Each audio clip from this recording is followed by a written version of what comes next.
One of the things that was a shocker for me was this was a room full of business owners, and they were all well along in their career. These were not newbies. 2 people in the room. One of them said, yeah, I really haven't raised my fees since 2009. I was like, say what now? 2009?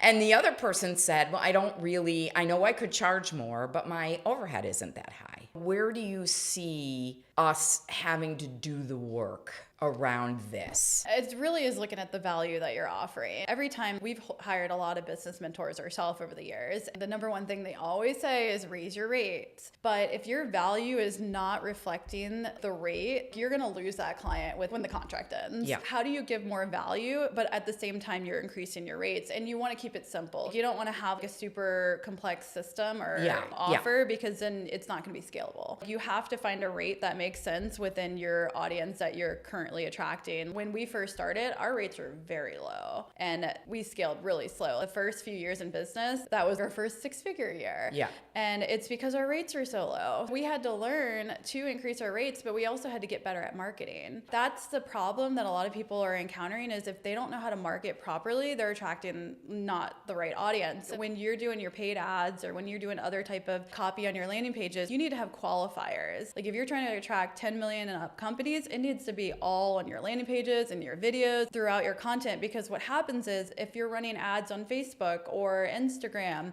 the algorithm sees the type of copy you have and it's going to allocate it to certain demographics. The demographics have to be more dialed in for most people. And if you have like a local business, you need to have more marketing in it that reflects the location. So you need to have more geo-targeting and location-based targeting.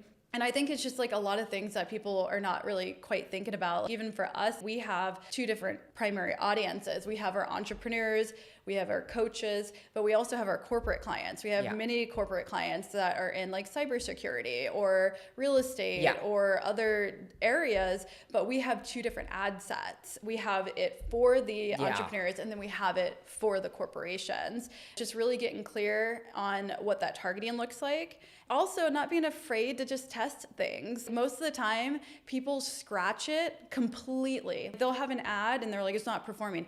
They make one freaking little tweak. That ad faucet, that water faucet just comes running out of the faucet or whatever.